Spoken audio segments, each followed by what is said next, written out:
Boa noite, alunos do segundo ano do ensino médio. Vamos ter hoje mais uma aula de língua portuguesa.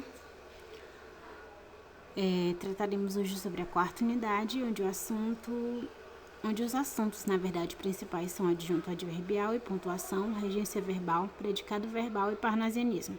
Esses assuntos estão entre as páginas 54 e página 63 do material de vocês. Prosseguindo, vamos tratar sobre adjunto adverbial e pontuação. O que é um adjunto adverbial? É o termo da oração que indica uma circunstância, dando ideia de tempo, lugar, modo, causa, finalidade. O adjunto adverbial é um termo que modifica o sentido de um verbo, de um adjetivo ou de um advérbio. Observe as frases abaixo. Tá? Nessa primeira frase diz assim: eles se respeitam muito. Muito é um advérbio que está intensificando, tá? Intensificando o verbo respeitar, indicando a quantidade de respeito que eles têm um pelo outro. Respeitam muito. Então, aí eu tenho um adjunto adverbial, porque está indicando a intensidade que a ação de respeitar acontece. Quando eu tenho palavras que fazem referência ao verbo, principalmente, eu vou ter um adjunto adverbial, tá? Significa um termo que modifica o sentido do verbo, principalmente. Mas pode modificar o sentido do adjetivo e de um outro advérbio também. Nessas três orações, muito é um adjunto adverbial de intensidade. Quando a oração é construída em ordem direta, o adjunto adverbial é o último termo da oração. Observem abaixo a ordem direta. Primeiro eu tenho sujeito, depois eu tenho verbo, objeto e depois eu tenho adjuntos adverbiais. Então, essa é a ordem direta das frases na língua portuguesa. Primeiro vem o sujeito da frase, depois o verbo, o objeto e por último os adjuntos adverbiais. Nessa ordem, a oração não deve receber nenhuma pontuação entre os termos, a não ser que algum elemento se intercale entre qualquer um deles. Ou seja, se na frase todos esses elementos estiverem nessa ordem aí direta, sujeito, depois o verbo, depois o objeto, depois o adjunto adverbial, nós não usaremos nenhuma pontuação. Mas se algum desses termos se deslocar de lugar, por exemplo, se o adjunto adverbial for para o início da frase, a gente vai precisar de uma pontuação para fazer essa separação, tá? Vou mostrar para vocês um exemplo a seguir. Olha só. Na manhã seguinte, Augusto Ramos foi visto, certo? Nessa frase aí, nessa oração, porque é uma frase que tem verbo, então é uma oração, eu tenho primeiro o adjunto adverbial. Na manhã seguinte, o adjunto adverbial é esses termos aí, são esses termos em vermelho, na manhã seguinte. Augusto Ramos é o sujeito e foi visto é o verbo. Observem que se fosse na ordem direta, deveria ser assim a frase: Augusto Ramos foi visto na manhã seguinte. Mas esse adjunto adverbial, que é o conjunto de termos que está explicando quando ele foi visto, tá? Quando a ação de ver aconteceu, então está modificando aí o verbo ver, tá? Então, a gente tem um deslocamento. Esse na manhã seguinte é o adjunto adverbial e ele deveria estar por último. Mas como ele está fora da sua ordem, tá? Nós colocamos vírgula para separar. Eu gosto de comer chocolate frequentemente. Essa frase aí, ela está na ordem direta. Primeiro eu tenho o sujeito, que é eu. Depois eu tenho o verbo. Depois eu tenho o complemento, o verbo é eu gosto aí de verde. Eu tenho o complemento, que é de comer chocolate, aí em lilás. E frequentemente, que é o adjunto adverbial. Como todos os termos estão na ordem direta, não há pontuação nessa frase. Não se separa por vírgulas o sujeito dos verbos, nem os verbos do seu complemento. Gravem essa regra. Nem os verbos dos seus complementos, tá? Regência verbal. A regência verbal estuda as diferentes relações dos verbos com seus complementos. Quanto ao sentido, os verbos se classificam em. Então, primeiro, o que é regência verbal? Bem, a regência nos diz a maneira como os verbos se conectam aos seus complementos. Essa maneira pode ser com preposição ou sem preposição, tá? Quanto ao sentido, os verbos eles podem ser classificados em intransitivos e transitivos. O que são verbos intransitivos? São verbos de predicação completa, tá? Possui sentido completo numa frase, não exigem complemento. Lampião morreu. Quando eu digo Lampião morreu, você entendeu o que aconteceu com o Lampião. Então, o verbo morrer não necessita de complemento, ele é intransitivo. O menino sumiu. Também você consegue entender completamente o sentido quando eu expresso o verbo sumir, não precisa de complemento. O avião caiu, da mesma forma. Então, os verbos que não precisam de complemento, no seu sentido, são chamados de intransitivos. Já os verbos transitivos, eles necessitam de complemento no seu sentido, tá? Então, esses verbos aí que são os transitivos, eles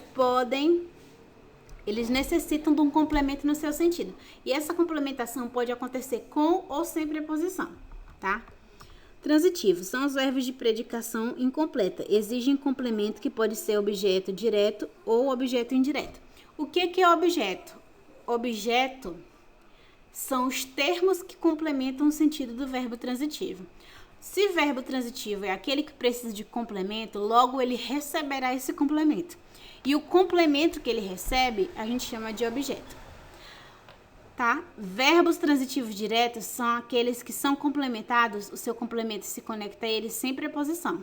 Então, o complemento se conecta diretamente ao verbo. Tá? Então, vamos lá.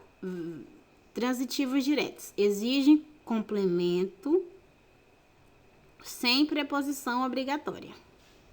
Tá? Nesse caso aí é chamado de objeto direto porque o objeto se conectou, o complemento se conectou diretamente ao verbo. Ana ama Roberto. Olha só, o verbo amar, ele é um verbo transitivo, ele necessita de complemento. Quem ama, ama alguma coisa. Se eu chego pra alguém e digo assim, ó, fulano de tal, eu amo. A pessoa vai perguntar, você ama o quê? Você ama quem? Tá? Porque o verbo amar não tem sentido completo. Então, ele é um verbo que necessita de complemento. Tá? Então, ele é um verbo transitivo. E ele é um verbo transitivo direto, porque se conecta, o seu complemento se conecta ao verbo sem preposição. Aí nós temos os transitivos indiretos, que exigem um complemento com preposição obrigatória. Nesse caso aí a gente tem um objeto indireto, tá? Porque o objeto, que é o complemento do verbo transitivo, vai se conectar ao seu verbo com uma preposição. Ana gosta de Roberto. Olha só, o verbo gostar também é transitivo. Quem gosta, gosta de alguma coisa. Se eu chego para alguém e falo, eu gosto, aí vai perguntar, você gosta de quê? Tá? Porque o verbo gostar, ele é transitivo, necessita de complementação. O complemento do verbo gostar é um objeto indireto, porque quem gosta, gosta de alguma coisa. Então, o verbo gostar sempre vai estar conectado com a preposição de. Logo, seu complemento vai ser um objeto indireto, tá? Porque vai se conectar ao verbo gostar por meio de uma preposição, no caso, a preposição de. Agora vamos ao predicado verbal.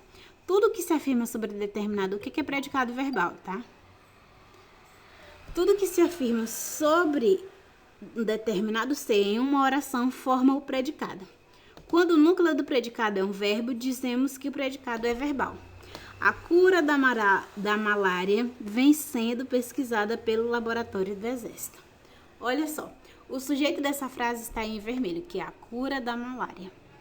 Se a cura da malária é o sujeito, aquilo que nós falamos sobre esse sujeito é que é o predicado. No caso, vem sendo pesquisado pelo laboratório do Exército é o predicado. Esse predicado tem uma parte mais importante, tá? A parte mais importante do predicado é chamada de núcleo. No caso, o núcleo eu destaquei em azul aí, tá? O predicado é toda essa parte sublinhada e o núcleo desse predicado é essa parte destacada em azul, sublinhada e destacada em azul, vem sendo. Como vem sendo é uma locução verbal, tá? Que é a mesma coisa que um verbo, vamos dizer assim, são duas palavras que exercem função de verbo. Nós temos um predicado aí verbal, porque o núcleo, a parte mais importante desse predicado é um verbo, tá? Por isso que esse predicado é predicado verbal. Parnasianismo. Vamos entrar na literatura agora, tá? Algumas características do parnasianismo. Ele tinha como temática mitologia grega, descrição de cenas e objetos, tá? Parnasianismo foi um movimento literário, tá? Então, foi um período na nossa literatura, certo? Era um estilo de escrever.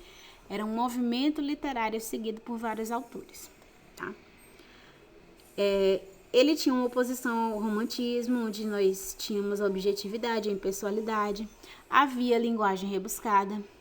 Outra característica, aí de verde, a valorização da forma, que buscava a metrificação perfeita, rimas ricas e raras, preferência por sonetos, certo? As diferenças com o simbolismo, que era outro movimento literário. Ele descreve, não sugere. Aí nós temos uma poesia lógica não intuitiva e não valoriza a musicalidade. Os principais autores do parnasianismo são Olavo Bilac, Raimundo Correia e Alberto de Oliveira.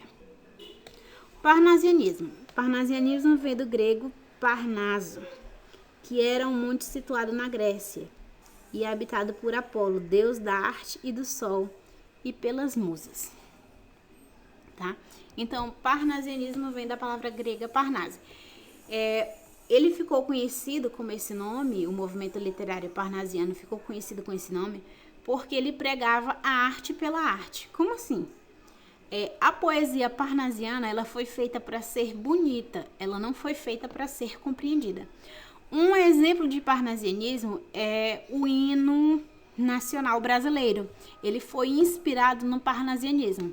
Se nós observarmos a letra do nosso hino, é uma letra de difícil compreensão, tá? A gente usa palavras muito sofisticadas, muito rebuscadas na letra daquele hino. Então a gente percebe que o hino ele foi feito para ser bonito e não para ser entendido. Esse é o caso do parnasianismo. A gente tinha poemas muito belos, entretanto a sua compreensão era muito difícil. Características do parnasianismo: arte pela arte, buscava a beleza da literatura, esteticismo, impassibilidade, poesia descritiva, temas greco-romanos.